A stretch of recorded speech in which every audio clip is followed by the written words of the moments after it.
오늘부터 90일 동안 온라인으로 10분 말씀 묵상과 가정 예배를 시작합니다. 이렇게 온라인으로 10분 말씀 묵상을 90일 동안 진행하는 이유는 90일 동안 가정 예배를 진행하고 말씀 묵상을 하면 거룩한 영적 습관이 생기기 때문입니다. 그리고 오늘부터 우리가 사용할 하나님 말씀은 금년도 성서 일과표를 기준해서 하나님 말씀을 사용하게 되는 것입니다. 가정 예배를 드리는 경우도 있지만 그렇지 못한 경우에는 이 10분 말씀 묵상을 여러분 개인적인 큐티, 경건의 훈련으로 교제로 삼으시기를 바라겠습니다. 이제 다 같이 7월 27일 온라인 가정 말씀 묵상을 시작하겠습니다. 다 같이 주님 가르치신 기도하겠습니다. 하늘에 계신 우리 아버지, 아버지의 이름을 거룩하게 하시며 아버지의 나라가 오게 하시며 아버지의 뜻이 하늘에서와 같이 땅에서도 이루어지게 하소서. 오늘 우리에게 일용할 양식을 주시고 우리가 우리에게 잘못한 사람을 용서하여 준 것 같이 우리 죄를 용서하여 주시고 우리를 시험에 빠지지 않게 하시고 악에서 구하소서. 나라와 권능과 영광이 영원히 아버지의 것입니다. 아멘. 찬송가 88장 내 진정 사모하는 다 같이 부르겠습니다.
이 시간 우리에게 주시는 하나님의 말씀을 봉독합니다. 하나님 말씀은 신약성경 야고보서 3장 13절부터 18절 말씀입니다. 한 절씩 교독하겠는데 제가 성경을 전체 읽겠습니다. 너희 중에 지혜와 총명이 있는 자가 누구냐? 그는 선행으로 말미암아 지혜의 온유함으로 그 행함을 보일지니라. 그러나 너희 마음속에 독한 시기와 다툼이 있으면 자랑하지 말라. 진리를 거슬려 거짓말하지 말라. 이러한 지혜는 위로부터 내려온 것이 아니요 땅 위의 것이요 정욕의 것이요 귀신의 것이니 시기와 다툼이 있는 곳에는 혼란과 모든 악한 일이 있음이라. 오직 위로부터 난 지혜는 첫째 성결하고 다음에 화평하고 관용하고 양순하며 긍휼과 선한 열매가 가득하고 편견과 거짓이 없나니 화평하게 하는 자들은 화평으로 심어 의의 열매를 거두느니라. 아멘. 우리가 읽은 야고보서는 믿음과 행함을 강조한 편지라고 말할 수가 있습니다. 특히 야고보서 3장 13절부터 18절 말씀은 세상의 지혜와 위로부터 난 지혜를 대비하면서 영적으로 성숙한 믿음이 무엇인가 이것을 우리에게 설명해 주고 있다고 하는 것입니다. 시기와 다툼, 질투, 거짓 이런 것들을 일삼는 것은 세상의 지혜지만 성령의 열매, 성결과 화평과 관원과 긍휼 같은 선한 열매를 맺는 것이 위로부터 난 지혜의 사람이라고 성경은 교훈하고 있습니다. 오늘 본문을 통해서 우리에게 무엇을 교훈하는지를 살펴보고자 합니다.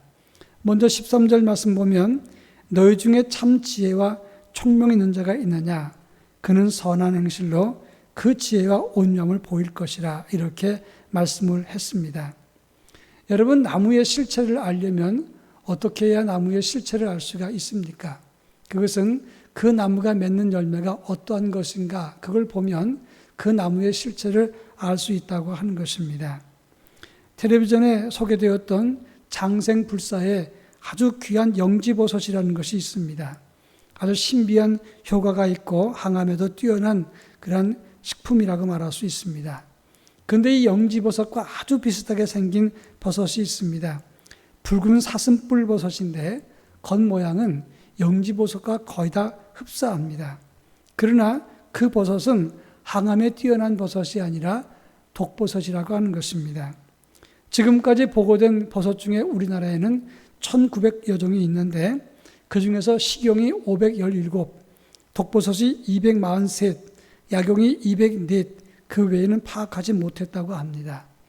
일반적으로 독은 은수저로 감별할 수 있는데 이 버섯 독 중에서는 은수저로도 감별되지 않는 독이 있다고 하는 것입니다. 무엇으로 독버섯인지 영약인지를 판단할 수 있겠습니까? 겉모습으로는 알 수가 없는 것입니다. 다만 효능을 가지고 판단할 수가 있는 것입니다. 위로부터 내려온 참 지혜도 마찬가지입니다. 그 사람의 참된 영성이라고 하는 것은 그 사람이 말하는 것을 통해서 나타나는 게 아니라 선한 행위와 온유함으로 그 실체가 드러날 수 있다고 하는 점입니다.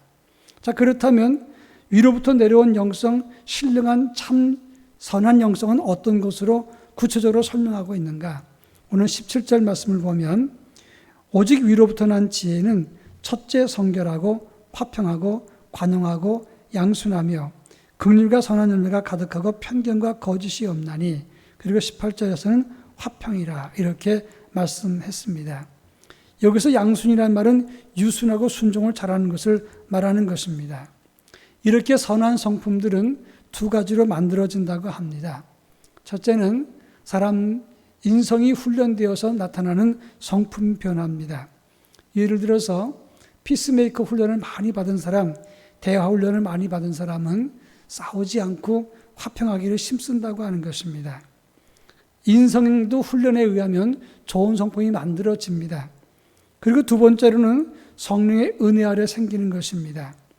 아무리 훈련이 많이 되었고 계속되어서 좋은 성품이 있다고 할지라도 그 사람이 한계가 있는 것입니다. 시련과 역경이 지나치고 모욕을 심하게 당하면 폭발할 수 있습니다. 그런 의미에서 사람이 훈련에 의해서 만들어진 성품이라는 것은 한계가 있는 것인데 두 번째 성령의 은혜 아래 만들어진 신령한 성품, 이것이 성령의 열매라고 말할 수가 있는 겁니다. 생리적인 성품보다는 성령에 이끌려서 선한 열매를 맺는 성도가 참된 신앙의 열매를 맺는 사람이라고 말할 수가 있습니다. 그러면 이렇게 참된 지혜와 신령한 성품은 어떻게 생기는 것인가 하는 점입니다.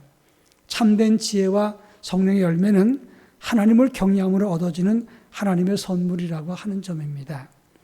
잠언 13장 20절에 보면 지혜로운 자와 동행하면 지혜를 얻고 미련한 자와 사귀면 해를 받느니라 이렇게 말씀했습니다. 지혜로운 사람과 동행한다는 것은 주님과 동행하고 주의 말씀 안에서 성령과 함께하는 것을 의미하는 것입니다. 참 지혜와 선한 열매를 맺을 때 그 사람은 하늘에서 내린 신령한 성품의 사람이 되는 것입니다. 오늘 하루 성령 안에서 주님과 동행함으로 위로부터 난 성령의 열매가 가득한 하나님의 사람이 되기를 부탁드리겠습니다. 다 같이 기도하겠습니다. 오늘 우리가 기도할 기도 제목은 우리 개인과 가정의 영성 회복을 위해서, 그리고 성공적인 가정 예배를 위해서, 코로나 극복을 위해서 함께 기도하겠습니다. 다 같이 기도합니다.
사랑 많으신 하나님 아버지, 저희를 사랑하셔서 90일간 10분 말씀 묵상과 가정 예배를 시작하게 하시니 감사합니다. 이렇게 말씀 묵상과 예배를 통해서 우리 개인과 가정의 영성이 회복되게 하시고 신령한 주의 성품을 통해서 성령의 열매가 가득한 하나님의 사람들로 살아갈 수 있게 해 주옵소서. 성공적인 가정 예배가 되게 하시며 그리스도 예수 안에서 말씀을 따름으로 하나님 주시는 은혜의 성품이 가득하게 하옵소서. 코로나19를 빨리 극복하게 하시고 치료제도, 백신도 나올 수 있게 하시며 코로나19를 위해서 수고하시는 많은 방역당국들과 의료진들에게 성령의 충만과 하나님의 은혜를 부어 주옵소서. 그리고 우리 모두는 코로나를 이기는 영성과 믿음을 가질 수 있도록 은혜를 더하여 주시옵소서. 예수님의 이름으로 간절히 기도합니다. 아멘.